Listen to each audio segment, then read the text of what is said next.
അപ്പൊ ഞങ്ങൾ നാട്ടിലേക്ക് പോവാണ്. വണ്ടി സ്റ്റാർട്ടായി. നാട്ടിലേക്ക്.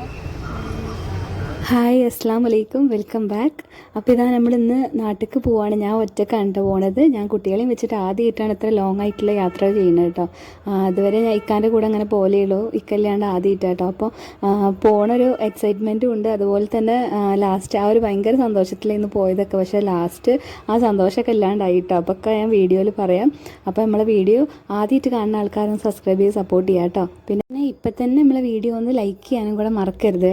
പിന്നെ ഇന്നത്തെ വീഡിയോ ഇടാൻ വേറൊരു കാരണം കൂടെ ഉണ്ട്. എൻ്റെ കമൻറ്റിൽ ഇഷ്ടം പോലെ ആൾക്കാർ ചോദിക്കലുണ്ട് മൈസൂർ വരാൻ സേഫാണോ, ഒറ്റയ്ക്ക് യാത്ര ചെയ്യാൻ പറ്റുമെന്നൊക്കെ കേട്ടോ. അപ്പോൾ അവർക്കും കൂടി ഉള്ളൊരു വീഡിയോ ആയിട്ടാണ് കേട്ടോ ഞാൻ ഇടുന്നത്. അപ്പോൾ നമ്മളെ വീഡിയോ സ്കിപ്പ് ചെയ്യാതെ ഫുള്ളായിട്ട് കാണാം കേട്ടോ. ഹലോ അപ്പോൾ നമ്മളിപ്പോൾ ഒരു മാസമോ 4 മാസം അടുത്ത്. അപ്പോൾ ഞങ്ങൾ നാട്ടിലേക്ക് പോവാണ്. വണ്ടി സ്റ്റാർട്ടായി. കേട്ടോ നാട്ടിലേക്ക്. ആൾക്കാരുടെ ഇടയിലേക്ക് പപ്പനെ ഇങ്ങനെ കൊണ്ടുപിടിക്കും. പപ്പ ഉണ്ടോ ഇവിടെ? ഇവിടെ പുറത്ത്. പപ്പ അവിടെ ഉണ്ടാവും. ഇവിടെ പുറത്ത് ഞാൻ പാർക്ക് ചെയ്യണ ഭാഗത്തുണ്ടാവും. വണ്ടി പാർക്ക് ചെയ്യുന്നുണ്ട്. അപ്പോൾ ഇതാ ഞങ്ങൾ പോകുന്ന ബസ്സിലാട്ടോ.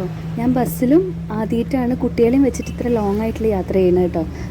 ഇതുവരെ ചെയ്തിട്ടില്ല. ഞാൻ ഒറ്റയ്ക്ക് പോയിട്ടുണ്ട്. ഞാൻ കോളേജ് പഠിക്കുന്ന സമയത്ത് വീട്ടിൽ അത്രയൊക്കെ പോയിട്ടുള്ളൂ. ഇത്ര ലോങ് ആയിട്ട് ബസ്സിലൊന്നും പോയിട്ടില്ല. അപ്പോൾ പിന്നെ എനിക്ക് ഒറ്റയ്ക്ക് യാത്ര ചെയ്യണം ഭയങ്കര ആഗ്രഹം കേട്ടോ. കുട്ടികളെയും വെച്ചിട്ട് അതുവരെ അങ്ങനെ ചെയ്തിട്ടില്ല. അപ്പോൾ അതിൻ്റെ ഒരു എക്സൈറ്റ്മെൻറ്റ് ആയിരുന്നു കേട്ടോ കാര്യമായിട്ടുണ്ടായിരുന്നത്. പക്ഷേ അതൊക്കെ കുറച്ച് കഴിയുമ്പോൾ നിന്നു കേട്ടോ. എക്സൈറ്റ്മെൻറ്റ് എല്ലാം തന്നെ അതും സർപ്രൈസ് ആയിട്ടാണ് വീട്ടിലേക്ക് പോയിന് കേട്ടോ. ഇത് കർണാടക KSRTC തന്നെ ആയതുകൊണ്ട് അവിടുന്ന് ബുക്കിംഗ് ഒന്നുമില്ല കേട്ടോ. ഡയറക്റ്റായിട്ട് കയറിയിരുന്നു. ഞാൻ പെട്ടെന്ന് പോയതായതുകൊണ്ട് ബുക്കും ചെയ്തിട്ടില്ല. ഇങ്ങനെ കയറിയതായിരുന്നു കേട്ടോ.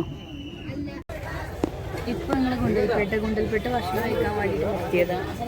ചായ കുടിക്കാൻ വേണ്ടി നിർത്തിയതാണ്. അവിടെ നമ്മൾ ചായ കുടിക്കുമ്പോൾ നമ്മളെവിടെയപ്പോ ചായ കുടിക്കാറില്ല.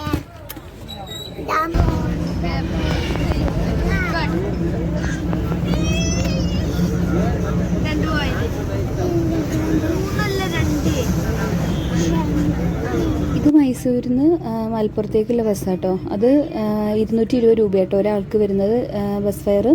അപ്പോൾ ഇതാ നമ്മൾ 2 സ്ഥലത്താണ് സ്റ്റോപ്പ് ഉണ്ടായിരുന്നത്. ഒരു ഗുണ്ടൽപേട്ട് ഒന്ന് നിർത്തി, പിന്നെ വൈക്കടവാട്ടോ നിർത്തിയത്. ഗുണ്ടൽപേട്ട് കുറച്ച് സമയമുള്ളായിരുന്നു. ഒരു ചായ കുടിക്കാൻ ടൈം നേരത്തെ കാണിച്ചു തന്നില്ല അത്. പിന്നെ ഈ ഒരു ഗുണ്ടൽപേട്ടിൽ കുറച്ച് സമയം, ഗുണ്ടൽപേട്ടിലല്ല സോറി വൈക്കടവാട്ടോ കുറച്ച് സമയം ഭക്ഷണം കഴിക്കാൻ വേണ്ടി നിർത്തിയത്.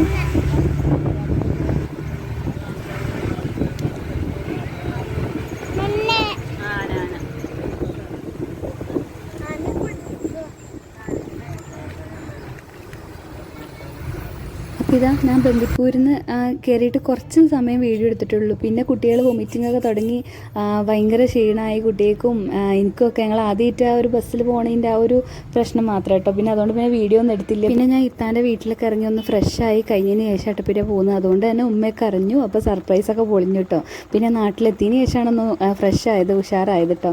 പിന്നെ ഇതാ ഇപ്പോൾ ഞാൻ മൈസൂരുള്ള സമയത്ത് തന്നെ കുറേ പേര് ചോദിക്കലുണ്ട് ഇങ്ങോട്ട് മൈസൂർ നാട്ടിൽ നിന്ന് മൈസൂർക്ക് വരാൻ സേഫാണോ, ഫാമിലിയായിട്ട് വരാൻ പറ്റുമോ, അങ്ങനെ കുറേ ചോദ്യങ്ങൾ ചോദിക്കലുണ്ട് കേട്ടോ.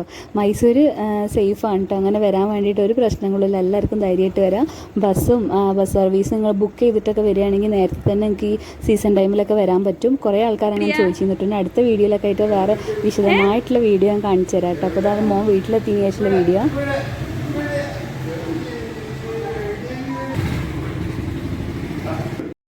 അപ്പോൾ ഇന്നത്തെ വീഡിയോ എനിക്ക് ഇഷ്ടമായിട്ടുണ്ടെങ്കിൽ തീർച്ചയായിട്ടും നമ്മളെ ചാനലൊന്ന് സബ്സ്ക്രൈബ് ചെയ്ത് സപ്പോർട്ട് ചെയ്യാം കേട്ടോ. കൂടുതൽ പേര് സബ്സ്ക്രൈബ് ചെയ്യാതെ കാണണം. അപ്പോൾ ഒന്ന് സബ്സ്ക്രൈബ് മറക്കരുതേ. ബൈ.